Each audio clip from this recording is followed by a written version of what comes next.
Good morning class. आज का हमारा जो टॉपिक है वो बिजनेस में डिफरेंट डिफरेंट लॉ और डिफरेंट डिफरेंट एक्ट्स के रिगार्डिंग है, जिसमें आज हम पहला एक्ट पढ़ेंगे, पार्टनरशिप एक्ट।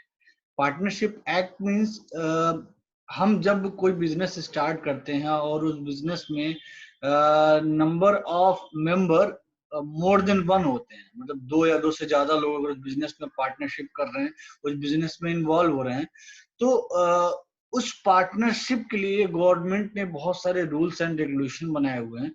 और कोई भी बिजनेस अगर हम पार्टनरशिप के थ्रू अगर स्टार्ट करते हैं तो हमें उस पार्टनरशिप एक्ट को फॉलो करना होता है, जिसे हम बोलते हैं पार्टनरशिप एक्ट 1932। बेसिकली ये एक्ट 1932 में आया था, लेकिन पार्टनरशिप एक्ट जो हम आज की डेट में यूज करते हैं वो उस एक्ट में कहीं ना कहीं बहुत सारे रूल जो है इंडियन कॉन्ट्रैक्ट्स एक्ट 1872 के ऑलरेडी इंक्लूडेड है। तो यहाँ देखिए कह रहा है, the Indian partnership act 1932 lays down the important provisions related to partnership contracts।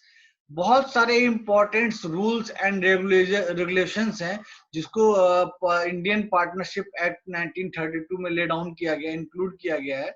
However, the general principle of the Indian Contracts Act 1872, which firmly contained the previous of the law of partnership, shall apply so far as they are not inconsistent with this act। कहने का मतलब ये है कि जो partnership act 1932 से पहले जो हम एक्ट यूज करते थे, जो बेसिकली पार्टनरशिप एक्ट की तरह काम करता था, वो एक्ट था हमारा इंडियन कॉन्ट्रैक्ट्स एक्ट 1872। बेसिकली जब पार्टनरशिप एक्ट 1932 में आया तो उसमें बहुत सारे रूल्स एंड रेगुलेशंस को as it is Indian contracts act 1872 वाले ही हमने क्या किया, इसमें एड ऑन कर दी। तो बेसिकली कहीं ना कहीं जो पार्टनरशिप एक्ट हम यूज करते हैं वो कहीं ना कहीं पार्टनरशिप एक्ट में बहुत सारे रूल्स एंड रेगुलेशन हमारे इंडियन कॉन्ट्रैक्ट्स एक्ट के ऑलरेडी हम इसमें यूज करते हैं। तो अगर पार्टनरशिप की डिफिनेशन की वजह से अगर हम पार्टनर एक्ट पढ़ रहे हैं, ठीक है, तो पार्टनरशिप एक्ट अगर पढ़ रहे हैं तो पार्टनरशिप एक्ट समझने से पहले हमें ये समझना होगा बेसिकली पार्टनरशिप क्या होती है।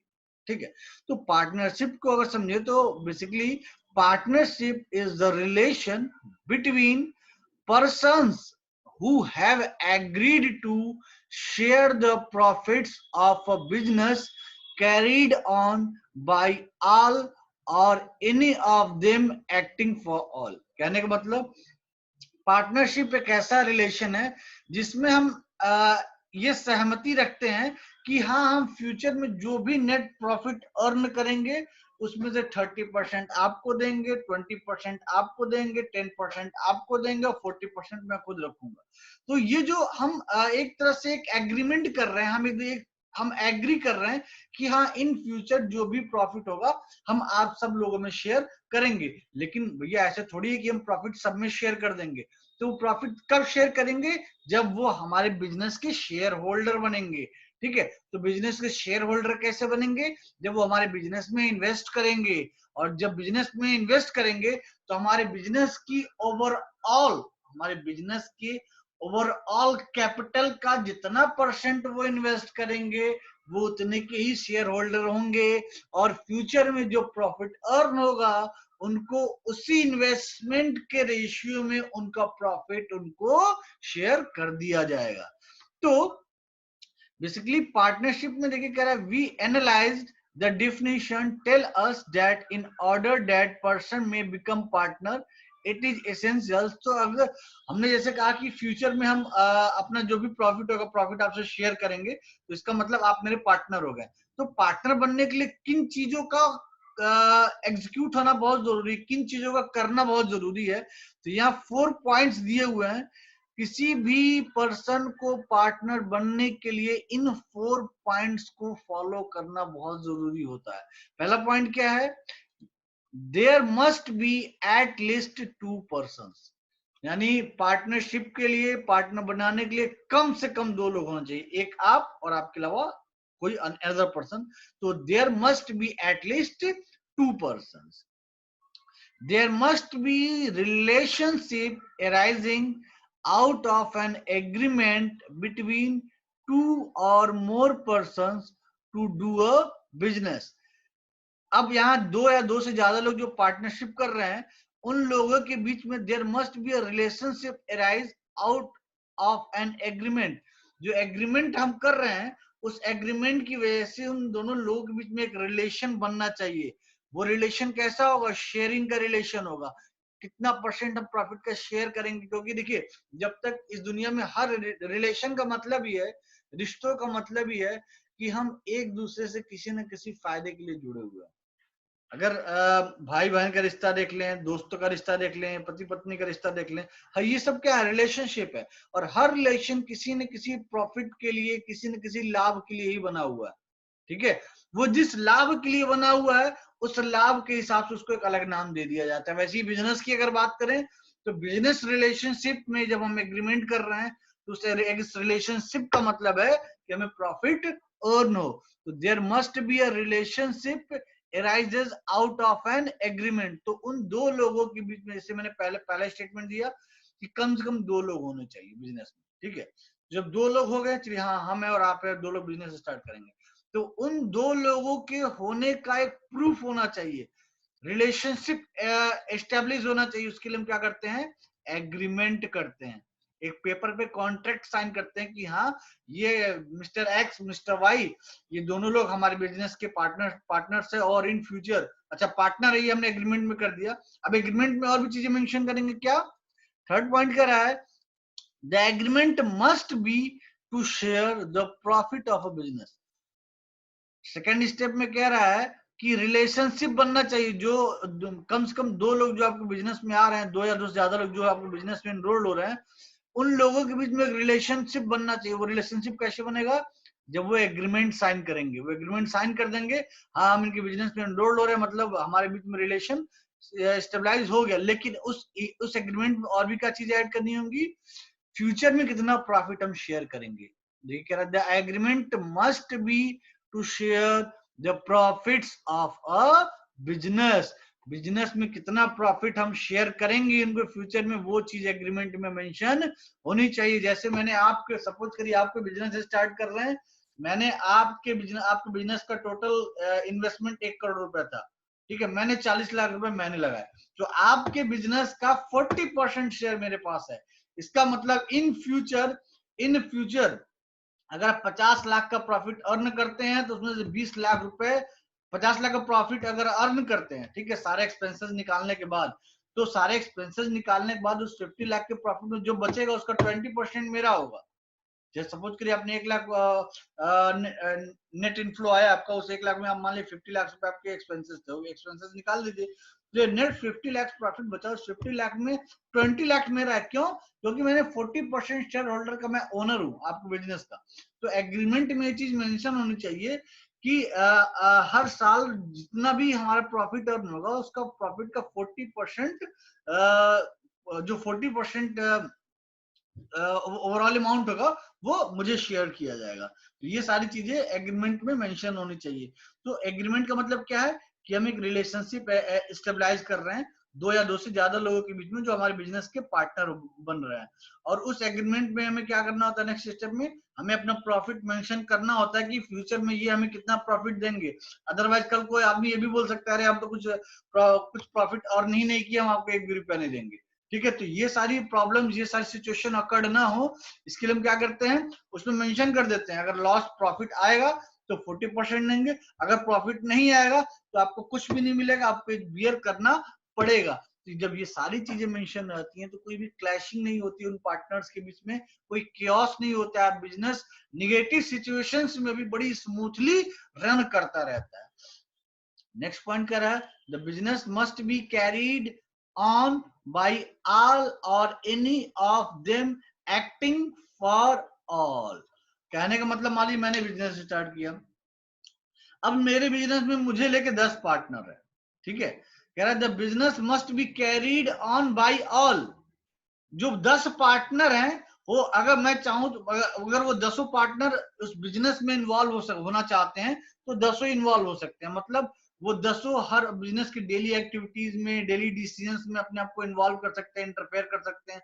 और any of them acting for all, या उन सब 10 में से किसी एक को हम चेयरमैन बना दे जो उन बाकी 9 के बिहाफ में डिसीजन ले। कहने का मतलब, अगर आपने बिजनेस स्टार्ट किया, आपके बिजनेस में आपको लेके 10 लोग अगर आपके बिजनेस में आपके बिजनेस के शेयर होल्डर हैं, तो नॉर्मली होता क्या है कि जैसे सपोज करिए कि 1 करोड़ का इन्वेस्टमेंट था, 5 लोग थे, 5 लोगों ने 20-20 लाख रुपए लगाया, मतलब सबने इक्वल अमाउंट लगाया। तो कोई ये नहीं कह सकता कि मैंने ज्यादा लगाया मैंने कम लगाया। तो उस केस में क्या होता है, ये कर सकते हैं आप कि सभी लोग उस बिजनेस के डिसीजंस लेने में, उस बिजनेस को रन करने में सभी लोगों के डिसीजंस को कंसीडर किया जाए, ठीक है। लेकिन अगर किसी ने सपोज करिए क्या बोलते हैं 60% शेयर लगा रखा है उस बिजनेस में, तो अगर 60% शेयर अगर बिजनेस में लगा रखा है तो डेफिनेटली उसने ज्यादा अमाउंट लगाया हुआ है, तो उस बिजनेस की टेक केयर करने की जरूरत उसी को सबसे ज्यादा है, क्योंकि अगर बिजनेस डूबेगा तो उसके पैसे सबसे ज्यादा डूबेंगे। तो नॉर्मली होता क्या है कि जिसका इन्वेस्टमेंट सबसे ज्यादा होता है वही चेयरपर्सन होता है किसी भी बिजनेस का। जो नॉर्मल ट्रेंड है, जो नॉर्मल फिनोमिना है, किसी बिजनेस में किसी बिजनेस का जो शेयर होल्डर होता है, जिसके शेयर सबसे ज्यादा होते हैं, वही इस बिजनेस का चेयरपर्सन होता है। लेकिन नॉर्मली अगर किसी बिजनेस में सारे के सारे जो पार्टनर हैं वो सभी के इक्वल शेयर हैं, तो उस केस में आप ऐसा कर सकते हैं, वोटिंग करा सकते हैं, और उनमें उन वोटिंग में उस वोटिंग के बिहाफ पे कि उन 5 लोगों या उन 10 लोगों में से जो उस बिजनेस के पार्टनर्स हैं, पार्टनरशिप को जो बिजनेस एस्टेब्लिश किया उन्होंने, उसमें से किसी एक पर्सन को आप चेयरपर्सन बना सकते हैं और उसको फुल अथॉरिटी दे सकते हैं कि वो आप लोगों के बिहाफ में सारी डिसीजन ले सकता है, डे टू डे एक्टिविटीज को मॉनिटर कर सकता है, और अपने डेली रूटीन्स, बिजनेस की जो डेली रूटीन्स हैं उसके रिगार्डिंग सेट ऑफ एक्शंस को परफॉर्म कर सकता है। तो किसी भी पार्टनरशिप के लिए, जो पार्टनरशिप की डेफिनेशन मैंने बताई, ठीक है, 2 लोगों का एक दूसरे के बीच एग्रीमेंट होना बहुत जरूरी है। तो ये जो पार्टनरशिप की डेफिनेशन है ये तभी फुलफिल होगी जब आप इन 4 स्टेटमेंट्स को फॉलो करेंगे। तो पार्टनरशिप की जो डेफिनेशन है वो इन्हीं 4 स्टेटमेंट से कंप्लीट होती है, ठीक है। तो अब कह रहा है all these 4 elements must be present before a group or an association can be held to be partners.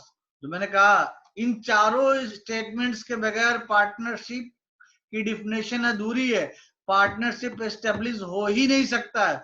अगर मैं बोल दूं कि चलिए मैं आपको अपने बिजनेस का पार्टनर बना ले रहा हूं, मैं कोई एग्रीमेंट आपके साथ साइन ही ना करूं, मैं कहीं पेपर पे आपको ये लिख के दूं ही ना कि फाइनेंशियल एड में जो प्रॉफिट होगा उसका 20% मैं आपको दूंगा, तो मान लीजिए नेक्स्ट ईयर आप मेरे पास प्रॉफिट मांगने के लिए चले आए, मैंने मना कर दिया, तो आप क्या कर लेंगे? आप कोई लीगल एक्शन भी नहीं ले पाएंगे मेरे अगेंस्ट। तो पार्टनरशिप का मतलब ही होता है कि 2 या 2 से ज्यादा लोग हों, उनके बीच में एक एग्रीमेंट साइन हो, एग्रीमेंट में उनका शेयर प्रॉपर मेंशन हो, कितना शेयर उन्होंने लगाया है उसके बिहाफ पे उनको कितना प्रॉफिट मिलेगा, और उस एग्रीमेंट में ये भी मेंशन होना चाहिए कि इस बिजनेस को ऑपरेट करने के लिए जो चेयर पर्सन होगा वो कौन होगा। हर पर्सन के अपने अपने जॉब रोल होंगे, कोई सेक्रेटरी बनेगा, कोई चेयर बनेगा, कोई चेयरमैन बनेगा, कोई प्रेसिडेंट बनेगा, ठीक है। तो सबके डिफरेंट डिफरेंट जॉब रोल्स होंगे, लेकिन जो मेन जॉब रोल होगा वो चेयरपर्सन का होगा, क्योंकि उसके डायरेक्शन और उसकी मॉनिटरिंग में सारी चीजें एग्जीक्यूट होंगी, ठीक है, उसके डायरेक्शन में सारी चीजें एग्जीक्यूट होंगी। यहाँ देखिए नेक्स्ट हेडिंग जो हमारा है वो है अच्छा, ये होगी हमारे पार्टनरशिप की डेफिनेशन, ठीक है। अभी हमने एक्ट के बारे में पढ़ा कि पार्टनरशिप एक्ट 1932 जो है बेसिकली वो एक्ट एक्यूमुलेट करता है अपने आप में इंडियन कॉन्ट्रैक्ट्स एक्ट को भी, मतलब बहुत सारे रूल्स इंडियन कॉन्ट्रैक्ट एक्ट्स के पार्टनरशिप एक्ट्स में इंक्लूडेड है, जिसको आज की डेट में हम यूज करते हैं। ये इस एक्ट को समझने के बाद हमें सबसे जरूरी था कि पार्टनरशिप को समझना कि बेसिकली पार्टनरशिप क्या होती है, क्योंकि तभी हम इस एक्ट को बेसिकली इस एक्ट में आगे क्या क्या दिया गया है उसको प्रॉपर तभी हम समझ पाएंगे जब बेसिकली हम पार्टनरशिप की डिफिनेशन समझ पाए।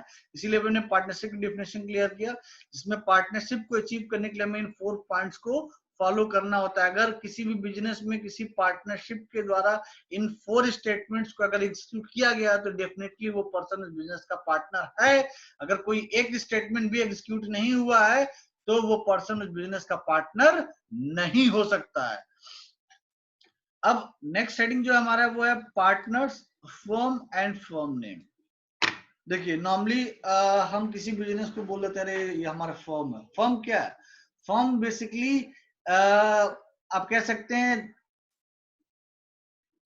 दो या दो से ज्यादा लोगों के इन्वेस्टमेंट से, नॉलेज शेयरिंग से आप जो भी बिजनेस कर रहे हैं वो एक तरह से एक फर्म का रूप ले लेता है। फर्म मतलब जहां दो या दो से ज्यादा लोग इन्वॉल्व होके अपनी फिजिकल एक्टिविटी, अपनी मेंटल एक्टिविटी को, अपनी फिजिकल और मेंटल एक्टिविटी से किसी बिजनेस को स्टेब्लिश करने की कोशिश कर रहा हूं। तो यहां देखिए क्या रहा है, person who have entered into partnership with one another. अगर कोई आदमी पार्टनरशिप में इंटर कर रहा है एक दूसरे के साथ, खुद और दूसरा जो भी पर्सन होगा, with one another are called individually partners. तो इसको हम क्या कहते हैं, वो दोनों एक दूसरे के लिए क्या है, पार्टनर्स है। कॉल्ड इंडिविजुअली पार्टनर्स, वो उसको कह सकता है कि ये मेरा बिजनेस पार्टनर है, वो उसको कहेगा कि वो मेरा बिजनेस पार्टनर है। एंड कलेक्टिवली अ फर्म, तो फर्म क्या, and collectively a firm and the name under which their business is carried on is called firm name। अभी देखिए हमने ये कहा कि दो या दो से ज्यादा लोग अगर किसी बिजनेस में इन्वॉल्व हो रहे हैं, ठीक है, तो वो एक दूसरे को क्या बोलेंगे, हाँ ये मेरा पार्टनर है, वो मेरा पार्टनर है। लेकिन उनके इन्वॉल्व होने से जो बना वो क्या, एक फर्म है, वो एक बिजनेस है, ठीक है। तो कहीं ना कहीं उनके मिलने से कुछ एक्टिविटी प्रोड्यूस हो रही है, ठीक है, कुछ वर्क रूटीन, कुछ नया वर्क रूटीन हो रहा है, कुछ बिजनेस बन रहा है। तो उनके आने से, अगर उनके एक साथ जुटने से, उनके पार्टनरशिप से कोई बिजनेस एक्टिविटी या यू कहें कोई सर्विस सेक्टर की एक्टिविटी या कोई भी एक्टिविटी जिससे कुछ ट्रेड हो सके, ठीक है। तो अगर उनके मिलने से कुछ ट्रेड अगर हो रहा है तो आप ये कहेंगे वो क्या है, एक फर्म का रूप ले रहा है। And collectively a firm. अगर हम यहां देखिए करें, person who have entered into partnership with one another are called individually partners. तो अगर 10 लोग एक साथ मिल गए, ठीक है, तो वो 10 लोगों के मिलने से एक फर्म बनेगा। उन 10 लोगों के मिलने से, अगर वो 10 लोग मिलकर के एक बिजनेस स्टार्ट कर रहे हैं, तो उन 10 लोगों का जो कलेक्टिव फॉर्म होगा वो फर्म कहलाएगा।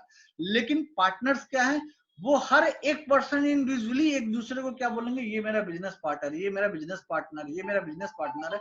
लेकिन वो सारे बिजनेस पार्टनर एक साथ मिलकर के, हेलो गौतम जी कहाँ क्लास ले रहे हैं, बताइए।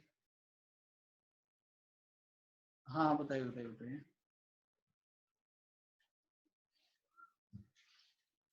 अच्छा